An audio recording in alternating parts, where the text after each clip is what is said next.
Assalamualaikum warahmatullahi wabarakatuh. Salam sejahtera dan salam sehat selalu bagi kita semua. Perkenalkan, kami dari kelompok 8 mata kuliah analisis proyek pertanian akan menyampaikan hasil diskusi kami mengenai analisis proyek pertanian studi kasus pada usaha ternak kafling 176, Desa Pamijahan, Kabupaten Bogor. Adapun kami yang bertanggung jawab pada pembuatan video ini terdiri dari nama-nama berikut. Sebelumnya, kami akan menyampaikan poin-poin utama pada pembahasan kali ini. Poin pertama, mengenai latar belakang. Kedua, gambaran usaha.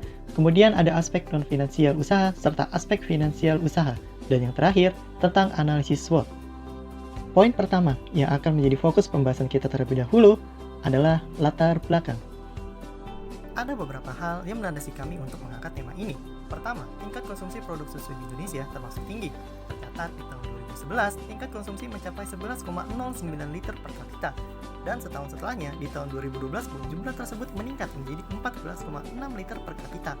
Akan tetapi, kami menyoroti bahwasannya kenaikan tingkat konsumsi tersebut tidak diimbangi dengan meningkat produksi. Faktanya, berdasarkan data yang kami ambil dari Ditjen PKH 2012, produk susu saat ini hanya memenuhi 30% kebutuhan susu nasional. Sehingga, kondisi tersebut menyebabkan terjadinya ketergantungan impor. Ketergantungan akan impor ini perlu diatasi dengan cara menggiatkan produksi susu nasional. Adapun keuntungan beternak dari sapi perah yaitu yang pertama, usaha ternak sapi merupakan usaha yang tetap, yang kedua, jaminan pendapatan yang tetap, ketiga, penggunaan tenaga kerja yang tetap, yang keempat, dapat menggunakan berbagai macam hijauan yang tersedia atau sisa hasil pertanian, yang terakhir yaitu kesuburan tanah dapat dipertahankan. Yang kedua yaitu gambaran usaha. Untuk lokasi, kelompok ternak mandiri Kafling 176 itu di daerah Kunak 2. Untuk jenis sapi perahnya yaitu jenis Fries Holland dengan jumlah 54 ekor. Tahun berdirinya yaitu berdiri sejak 1997 hingga sekarang. Dan luas lokasinya yaitu luas tanah 4.250 meter persegi dengan ukuran kandang yaitu 12 x 9 meter. Yang ketiga yaitu aspek non-finansial. Di dalam aspek non-finansial, ada beberapa aspek, di antaranya adalah aspek hukum. Undang-undang yang mengatur pembiayaan pendirian KUNAK menjadi aspek hukum yang terkait dengan usaha di Kafling 176, yaitu Keputusan Presiden nomor 064-B-1994, tanggal 8 November 1994. Selanjutnya ada aspek pasar dan pemasaran.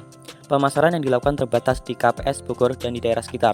Pemasaran yang dilakukan usaha ternak Kafling 176 dimulai dari pengumpulan produksi susu koperasi. Aspek teknis dan produksi. Di dalamnya terdapat lokasi usaha, layout produksi, fasilitas dan teknologi produksi, bahan pakan ternak, proses produksi, jumlah dan mutu produksi, serta kendala produksi.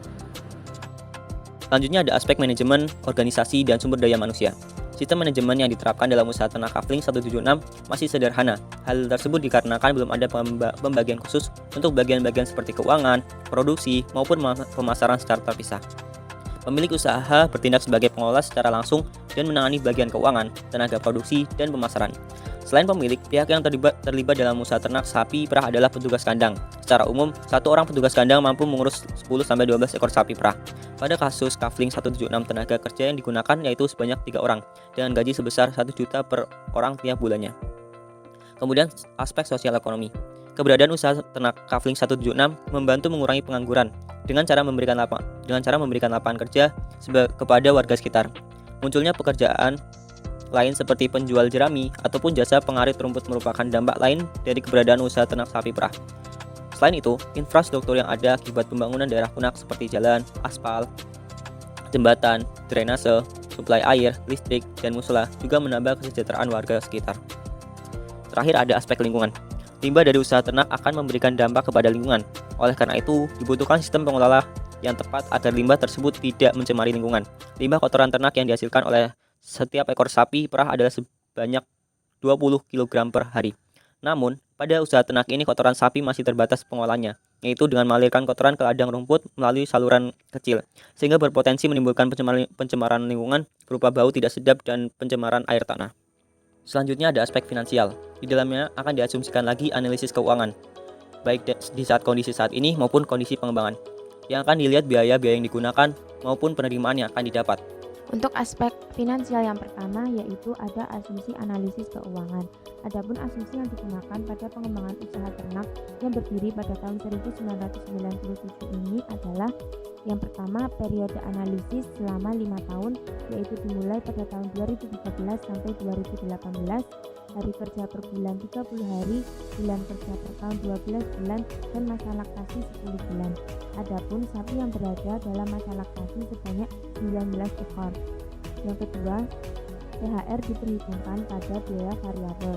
Yang ketiga, harga seluruh input diasumsikan tetap. Dan yang keempat, produksi susu mengalami kenaikan di tahun kedua menjadi 265 liter per hari akibat berfungsinya sapi darah menjadi sapi laktasi sebanyak 7 ekor.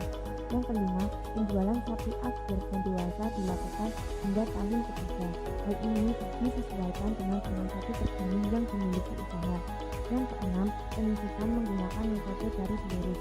Dan yang terakhir, pajak yang digunakan yaitu PPh berdasarkan Undang-Undang Nomor 36 Tahun 2008 yang berlaku untuk tahun 2010 dan seterusnya yaitu sebesar 12,5%.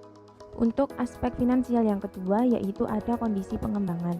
Adapun asumsi yang digunakan pada pengembangan usaha ternak ini adalah yang pertama, terjadi penambahan jumlah ternak sebanyak 40 ekor sapi laktasi dan terjadi penambahan tenaga kerja sebanyak 4 orang.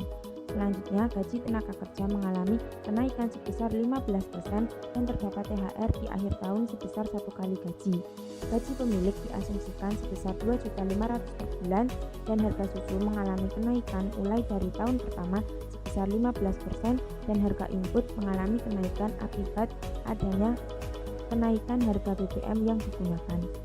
Untuk pembahasan selanjutnya yaitu analisis SWOT. Untuk analisis SWOT yang pertama yaitu ada strength atau dalam bahasa Indonesia berarti kekuatan. Adapun kekuatan dari usaha ternak sapi ini adalah yang pertama, keinginan peternak untuk meningkatkan taraf hidup, yaitu mereka menyikapi adanya atau wilayah mereka yang merupakan lahan pada hujan sehingga cocok untuk usaha ternak sapi. Yang kedua, peran KUD Musik dalam memberikan motivasi. Adapun motivasi yang diberikan oleh KUD Musik ini adalah motivasi di bidang peternakan sapi perah rakyat.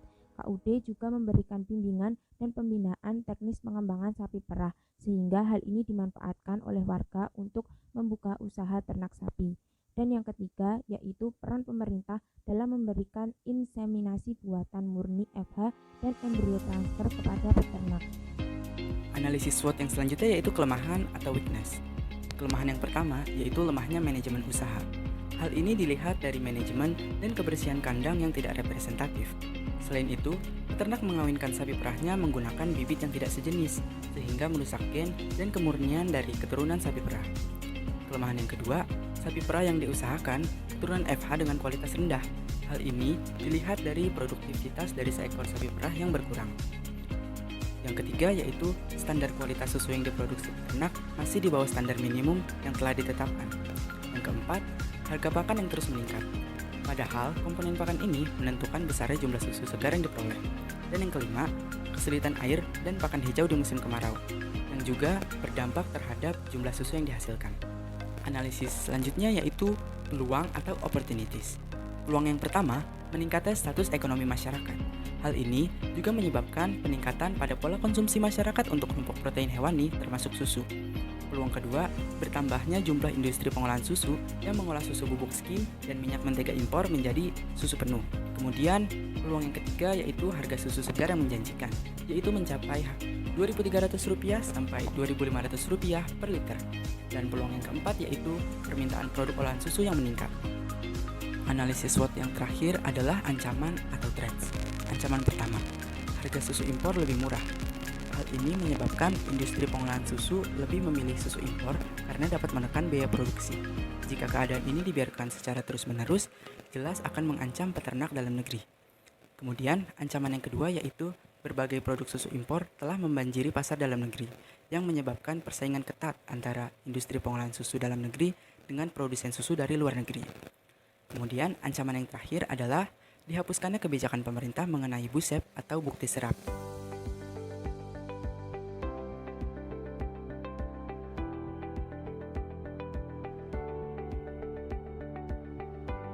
Sekian yang dapat kami sampaikan terkait analisis proyek peternakan sapi perah. Mohon maaf apabila ada kesalahan. Terima kasih. Wassalamualaikum warahmatullahi wabarakatuh.